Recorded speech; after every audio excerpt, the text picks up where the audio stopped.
en los rosarios. Tengan mucho cuidado con ese tema del don de lenguas en los rosarios y en cualquier momento, porque como yo dije, el don de lenguas es entender una lengua extranjera, extraña a lo que nosotros hablamos. O sea, por ejemplo, voy a poner un ejemplo, el hermano Roberto habla en francés, pero yo sin hablar francés le puedo entender. Acá el anfitrión podría hablar en inglés, pero yo sin hablar inglés le puedo entender, ¿verdad? Si usted, acá la persona que me preguntó, yo hablo el guaraní, que es mi idioma natal, usted me entiende. Ese es el don de lenguas, entender el idioma extranjero, pero son idiomas humanos. En ningún momento es lo que ellos dicen, ¿verdad? Y enarbolan, ¿verdad? Que es el tema del don de lenguas. Hay que tener cuidado con eso. No es muy prudente de esos rosarios oírlos, porque hay bastantes personas que por ignorancia o por intenciones no muy buenas hacen esto, pero quiero yo atribuirlas más por la ignorancia que por las malas intenciones. Así que se debería de tener cuidado con esto, ¿verdad? No sé si he respondido a tu pregunta. Sí. Otra cosa, hermano José, el don de lenguas en la Iglesia Católica no es como los pentecostales lo quieren hacer. El don de lenguas en la Iglesia Católica, por ejemplo, el Santo Padre, el Papa, si has oído o lo has visto cuando él habla en la Plaza de San Pedro, como dice: saludo a los peregrinos de lengua italiana, francesa, alemana, así, y el Papa puede predicar una catequesis en diferentes idiomas. En la Iglesia Católica eso es muy común, que por ejemplo el Papa, los obispos o los sacerdotes den una misa en diferentes idiomas locales como tal. Y el don de lenguas en la Iglesia Católica no es caerse al piso y convulsionarse como lo hacen los pentecostales. Es que de entrada el carismatismo, bien se ha dicho que es como una corriente ecuménicamente que nació del protestantismo. Los protestantes salieron en aquella universidad con laicos católicos y crearon un grupo llamado Renovación Carismática. Pero hoy día muchos laicos, sin tener esa preparación, esa formación, van y, como dices tú, oran y quieren como balbucear cosas, lenguas que ni siquiera comprenden, ¿no? Pudiera darse el caso, y hay una contaminación espiritual ahí, porque pudieran ser lenguas demoníacas. Sabemos que los posesos en ciertos casos hablan a los exorcistas en lenguaje demoníaco, por ejemplo arameo, sumerio, lenguas muertas. Y así como el cielo tiene sus propias lenguas, el infierno también las tiene, pero para eso se necesita un discernimiento espiritual. Y no todas las lenguas que salen en los rosarios son buenas. Algunas, lamentablemente, ha habido casos de laicos que imponen manos y que hacen cuanta cosa imitando a los pentecostales y acaban muy mal.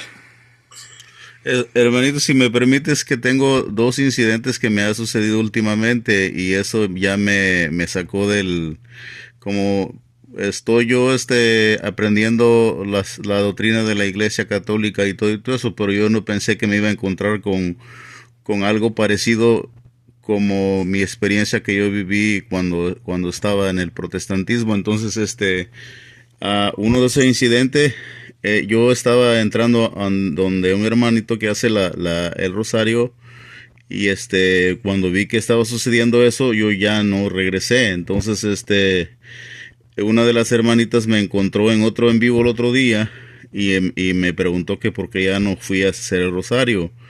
Y yo le expliqué a ella y le dije: hermana, yo pienso que lo que están haciendo ahí a mí no me parece. Con respeto le dije, yo creo que no me siento bien y por eso ya no fui. Entonces la hermanita me dijo que yo estaba blasfemando contra el Espíritu Santo por estar hablando de esa forma y expresándome de esa manera. Ese es un incidente.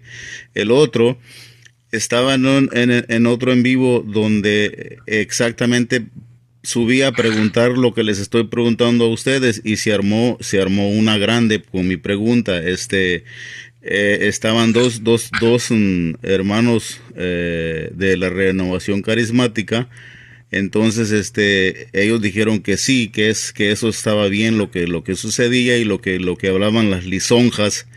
Entonces, subió un sacerdote conocido aquí en TikTok.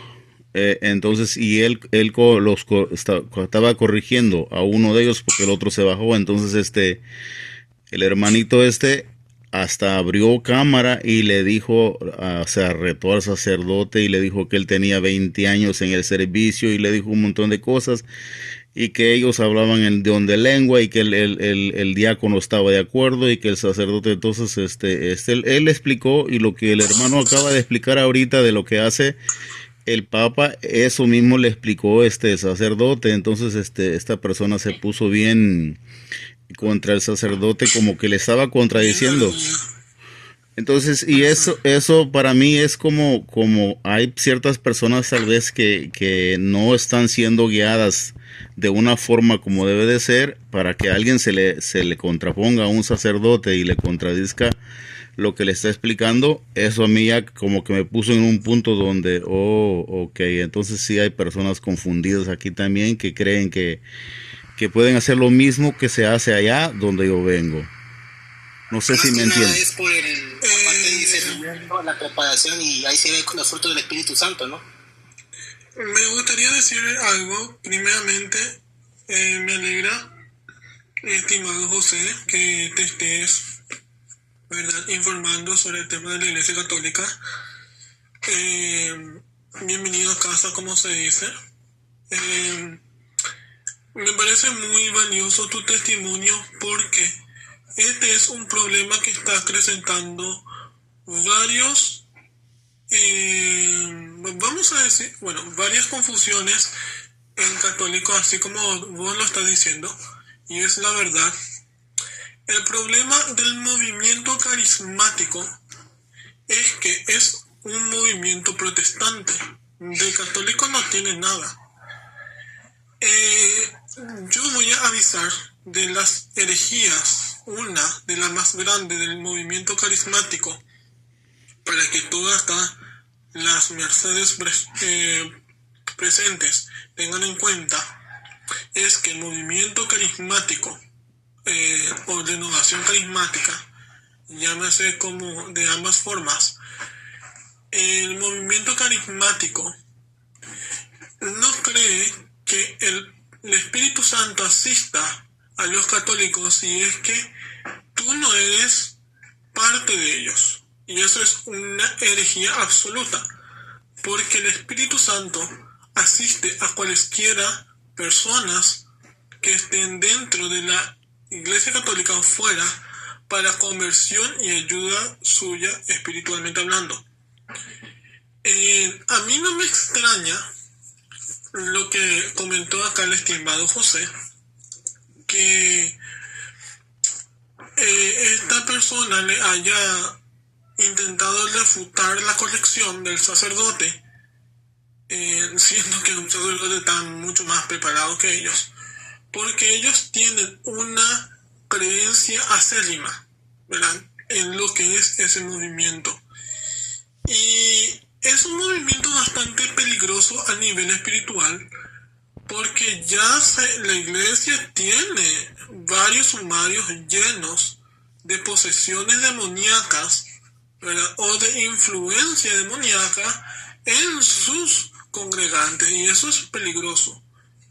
El problema es que, como estamos en un falso ecumenismo, donde que todo está bien, jiji, jajajojo, eso es muy peligroso. Es muy peligroso porque ellos arremeten contra la ira de Dios. Y recuerden, gente, que atentar a la ira de Dios es un pecado enorme, que uno está excomulgado, late sentencia, y los de la renovación carismática pretenden no saberlo, mientras que lo saben. Ese tema de imponer las manos sobre una persona, eso es sumamente peligroso. ¿Por qué? A nivel espiritual, nosotros tenemos una energía. Puede ser buena, puede ser mala. Va a ser un poco raro lo que yo les digo, pero esto se tiene que saber, ¿verdad? Para no cometer errores o horrores, ¿verdad? Que el día de mañana podamos arrepentirnos. Nosotros podemos tener una influencia maligna sin que nosotros nos estemos dando cuenta, ¿verdad? Y para eso siempre tenemos que estar en gracia de Dios, como acá el anfitrión, el estimado Víctor, siempre escuché que dijo que hay que estar siempre en gracia de Dios, y eso es verdad. Siempre hay que estar en gracia de Dios. Lo normalmente confesarse cada 15 días, y si no se puede, cada un mes. Ahora bien, cuando vos le haces la imposición de manos, tú le estás pasando la energía negativa o una posesión a esa persona. El problema es que la renovación carismática no quiere creer en eso. ¿Por qué? Porque se le cae el teatro. Entonces ellos piensan de que el Espíritu Santo actúa de forma grupal con ellos. Entonces piensan ellos que la gracia santificante que Dios provee a través de su Santo Espíritu, piensa que se transmite como una intercesión a través de nosotros. Eso no funciona así. Eso no funciona así, porque eso solamente le corresponde a la intercesión de la Virgen y a la intercesión de los santos. Podemos nosotros interceder de otra forma, que es rezando por la persona, como se hace en cada rosario, en cada oración personal y privada como pública. Pero esa imposición solamente la hace un sacerdote. ¿Por qué? Porque el sacerdote en este caso representa a Cristo y está consagrada por un episcopo que tiene una autoridad de apostolado que es de generación en generación. Solamente las manos consagradas de un sacerdote, no fraile, no monja, no religioso, un sacerdote o un obispo, solamente ellos pueden imponer sus manos, porque en ese momento actúa in persona Christi, en persona de Cristo, y ahí se hace lo que es sanación, liberación, etc, etc, etc. Solamente el sacerdote.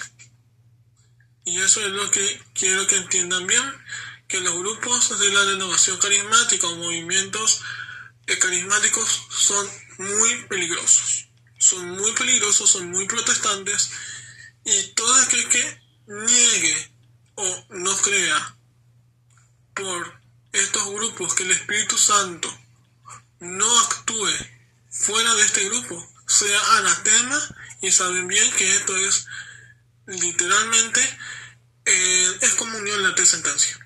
Y hay que confesarse con un obispo, no con un sacerdote, con un obispo. Cuando uno está excomulgado en la sentencia, se debe de tener en cuenta que uno tiene que estar confesándose con un obispo, o de preferencia un cardenal, pero si no se puede, un obispo, y tenés que decir al momento de confesarte: yo me acuso de excomunión ante sentencia por este y este motivo, cosa que mucha gente no conoce.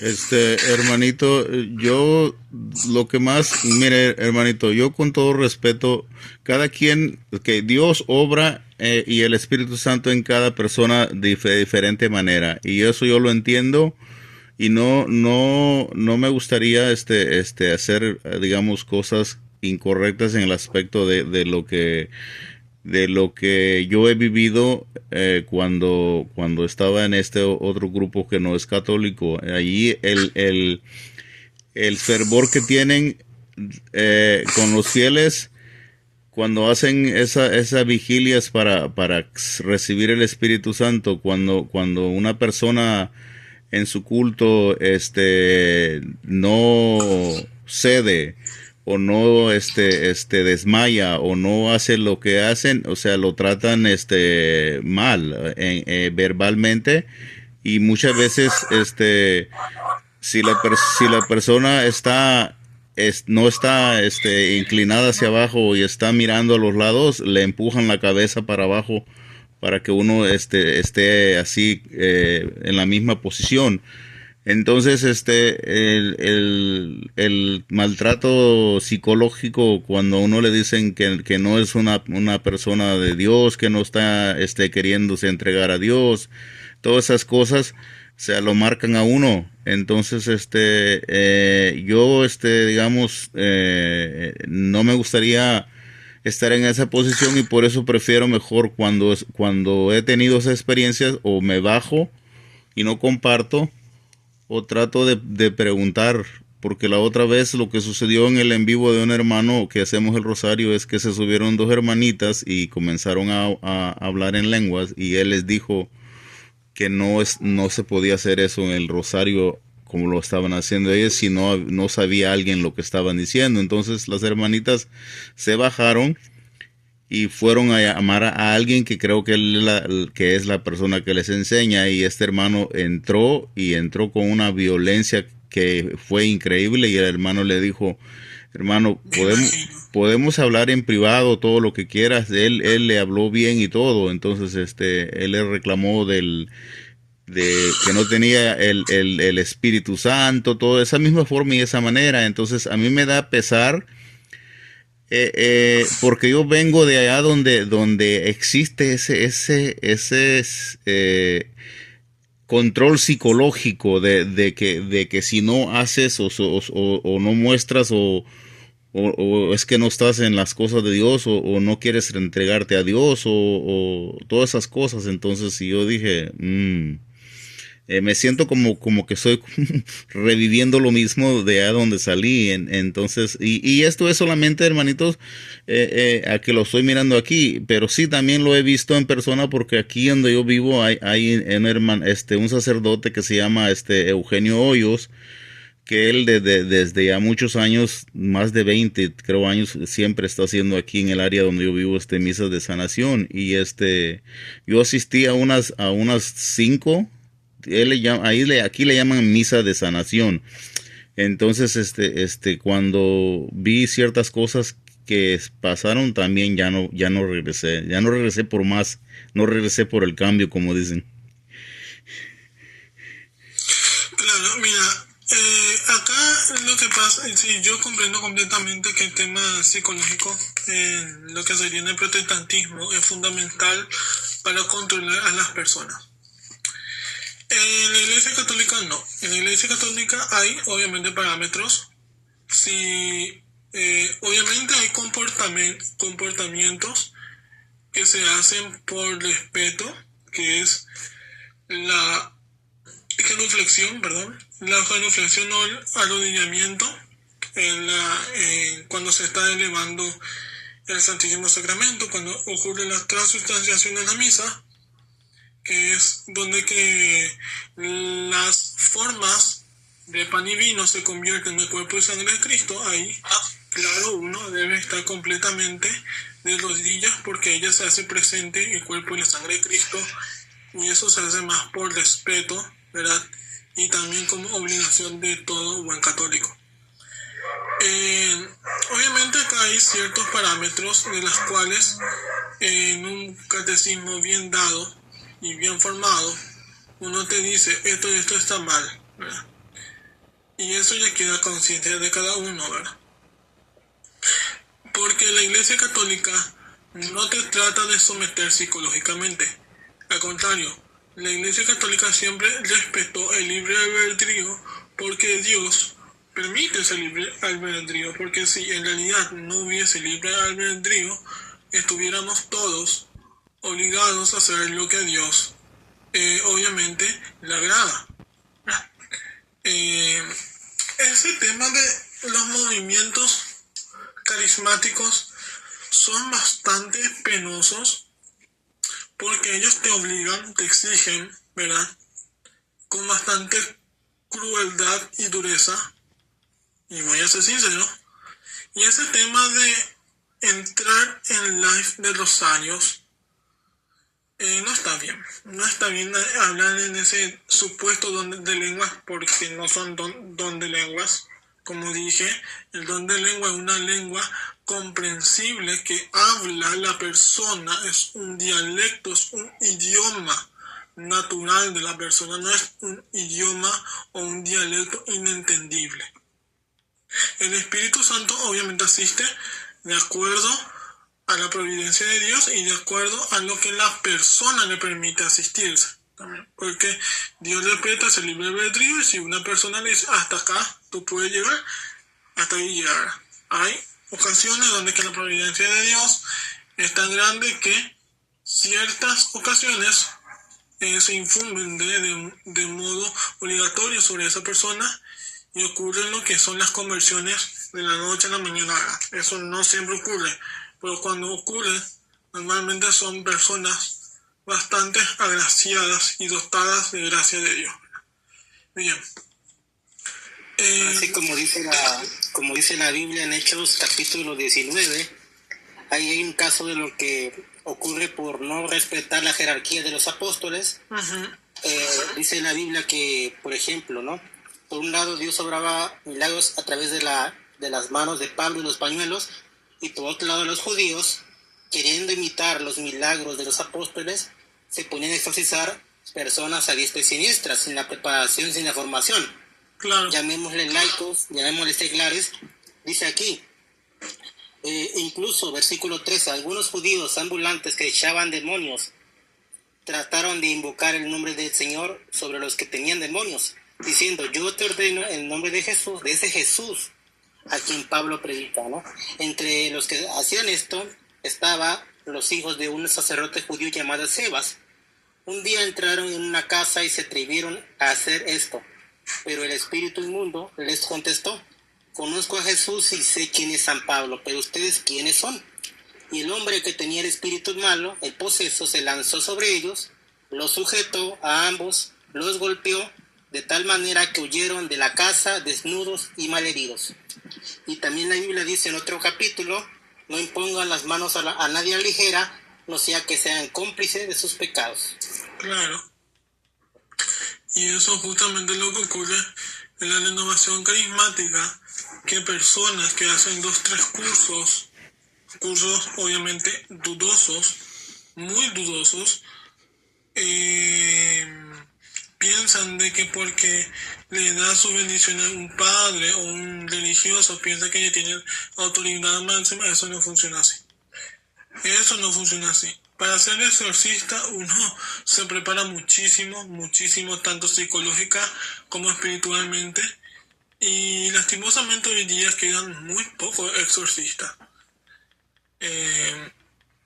En varios países, especialmente los europeos, la renovación carismática está prohibida, episcopalmente hablando, por sus prácticas prácticamente muy protestantes, ya bastante rozan con el protestantismo, y eso no es católico, sinceramente no es católico, no es lo que la Iglesia católica nunca ha predicho, nunca que ha predicado, es contrario sumamente a la doctrina y a la fe de la Iglesia. Por eso yo siempre, cuando me piden mi opinión al respecto de estos grupos, yo les digo siempre, aléjense lo más que puedan de esto. Si le invitan, acepten la invitación, pero no vayan, porque esto es muy peligroso para el espíritu. Para el espíritu es muy peligroso. Por ejemplo, cuando uno ve los videos de la renovación carismática de Guadalajara, ven que hay una liturgia que crearon ellos, similar a la liturgia protestante. Por ejemplo, las danzadoras, ¿no? Estas mujeres que se visten como las mujeres evangélicas que danzan así con vestidos largos y panderetas.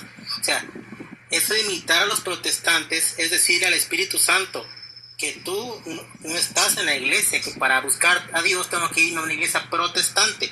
Y como consecuencia de ello es que muchos hermanos nuestros han acabado en el protestantismo. Y también eso influye en la música que cantamos en la misa. Viene un protestante, te invita al culto, dices, no, pues yo me siento con mi familia. ¿Por qué? Porque los cantos que oigo acá, ya los oí en la misa, ¿no? Y eso puede pasar. No sabes que, tocando ese tema de los cantos, Víctor, después del Concilio Vaticano II, es muy triste de que por capricho episcopal y sacerdotal se han introducido muchos cantos protestantes dentro de lo que es la liturgia. Y es muy triste eso, porque hoy en día prácticamente la gente desconoce de dónde provienen los cantos, y según el Sacrosantum Concilium Vaticano II, es que se sigue cantando en latín, el gregoriano, el barroco, y que se siga respondiendo en latín. El problema es que se han impuesto prácticas caprichosas de parte de obispos y sacerdotes con mentalidad libertaria que prácticamente muchos de ellos no eran sacerdotes de verdad y obispos de verdad, e impusieron lo que más mejor les convenía, obviamente para agradar al protestantismo y al judaísmo, ¿verdad? Como por ejemplo cuando se suprimió el velo en el Novus Ordo, ¿no? Muchas iglesias van en contra. El velo no se suprimió. Yo te voy a decir una cosa. En el documento del concilio no hay ningún artículo, ¿verdad? Ni un párrafo donde que se suspende el velo, ¿no? ¿Sabes cómo fue el tema del velo? El velo se comenzó a sacar por culpa de un sacerdote en Estados Unidos que dijo que no era necesario usar más el velo. Entonces, ¿qué pasó? El sacerdote sacó el velo e introdujo los sombreros, ¿verdad? O sea, muy al estilo el tema de la secta inglesa, ¿no? Sí, inglesa y presbiteriana, ¿verdad? Entonces, ¿qué pasó? Como ya era todo el jolgorio del concilio, las mujeres se sacaron todos sus velos y de ahí fue decayendo la modestia eclesiástica. Entonces, cuando las mujeres tradicionales de algunos pueblos, ¿verdad?, especialmente de México y de América del Sur, llevaban velos, los obispos de la teología de la liberación impusieron una regla que ni siquiera el Papa sabía, que era: no vengan más con velo a la misa. Y el velo es bíblico, porque la Biblia dice: toda mujer que no use su cabeza tapada al momento de rezar, que sea de escrutinio o de vergüenza, como si fuese que se raspase el pelo, ¿verdad? Entonces, con todo este tema de la teología de la liberación y de los caprichos episcopales y sacerdotales, se introdujeron cosas ajenas al concilio, que no eran ni siquiera del concilio. El tema de la modestia, hoy en día la gente se va muy modestamente en la iglesia, por desgracia, ya perdieron completamente el respeto a lo sagrado. Inclusive, tengo que ser sincero, muchos sacerdotes ni siquiera creen en la presencia del real de Cristo en la Eucaristía. Desgraciadamente eso es así. Entonces, volviendo al tema del velo, el velo no se suprimió, el velo no se sacó. El velo se sacó gracias a un sermón muy malo de un sacerdote estadounidense que metió la pata bastante profundo en el hormiguero, y la gente, con, entre comillas, obediencia eclesiástica, le obedecieron, y ahí lastimosamente se perdió el pudor femenino dentro del templo. Muchas gracias, David, por su participación. Muchas gracias, hermano José. ¿Alguna otra cosa que tenga para despedirnos, ya para cerrar? Sí, hermano, solamente gracias por la pregunta. Y si alguien de ustedes quisiera comunicarse conmigo por privado, yo tengo las grabaciones de las palabras o de lisonjas que usaron en estos rosarios para si alguien quiere escucharlos y decirme si eso es latín o es algo que se pueda entender. Entonces el latín yo lo escucho y sé cómo suena. Entonces lo que este hermano canta o habla en estos es esto parecido a lo que se Puede ser incluso una mezcla de latín, español al revés, inglés Spanglish o alguna cuestión por ahí espiritual, porque el demonio también le encanta confundir a la gente con estas cosas, ¿no? Pero hay que discernir sobre todo. Sí, no, yo hermanos, yo no subo ya con ellos que lo que hacen estos, es más, hasta con otro hermanito que también él se puso a hacer una oración para a un hermanito que le pidió que le hiciera la oración y yo estaba ahí en el en vivo con el hermano y cuando comenzó a hablar se le salieron unas palabras en lenguas y yo me bajé porque yo dije, no, eso no es. De casualidad cuando pasó eso, ¿no le dolió la cabeza, no sintió escalofríos o algo raro? No, hermano, a mí me regresa allá cuando veo eso me transporto a mi pasado, allá donde estaba, o sea, automáticamente ¿De dónde radica usted, perdón? Yo estoy ahorita aquí en el norte. Ok. Pero Le invitamos a vivir así la fe católica como es, vivir la misa de siempre. Y yo, bueno, ya me gusta mucho la misa tradicional, pero en mi comunidad no hay misa tradicional. Y tengo que vivir la misa en YouTube, no sé, comunión espiritual o comunión bajo las dos especies. Lo que a mí no me gusta tampoco son los ministros, pero bueno, yo busco comulgar siempre con el sacerdote de rodillas en la boca.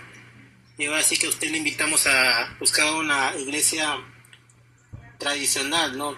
Como dice el hermano. Sí, hermano, yo estoy asistiendo aquí donde vivo, pero es en inglés, pero también sí voy a los retiros de Cristo Rey. O sea, a mí me gusta más así, concentrado y en concentración y digamos, no es saltarme y hacer cosas que no. Entonces, yo pertenecía a la luz del mundo, hermanos, y ese movimiento es bien radical y te adoctrinan en contra de la Iglesia Católica bien fuerte.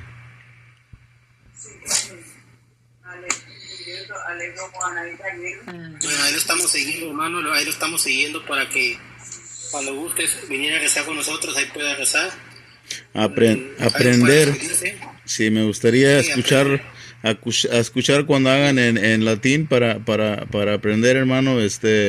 Tengo, hermanitos, 7 meses que comencé a hacer el rosario y estaba en una situación bien crítica y he visto el cambio. Si escucharan mi testimonio, pues es un poquito largo, pero sí, he estado en una situación bien complicada durante mi vida por el problema eso de que se me jaló desde niño al protestantismo. Se cambiaron mis tutelas, mis abuelos y ahí pasé muchas cosas. Entonces pero ahí estoy, hermano, estoy ahí siguiendo adelante y sí, si me siguen los sigo y ahí cuando me invitan, pues por lo menos a escuchar para aprender, hermanos. Adelante, gracias. Sí, me sigue la hermana Verónica Modista Católica, que ahorita ya no hace live por su trabajo, pero búscala así como Verónica Modista Católica. Ella hace rosarios en latín también y sigue también a la hermana María Auxilio Cristiano, que también es por allá, para que la sigan. Gracias, hermano. Bueno, tengo que cerrar el live porque tengo menos del 15% de pila. Tengo 7% y nos vamos a quedar hablando. Se me va a acabar el live. Está bien, gracias. Mucho gusto. Gracias por el espacio. Gracias, vayan a misa, comulguen. De presencia de rodillas en la boca. Lleven su escapulario, conságrense. Ánimo. Amén. Chau. Amén. Paz y bien. Chao. Paz y bien. Bien. Paz y bien.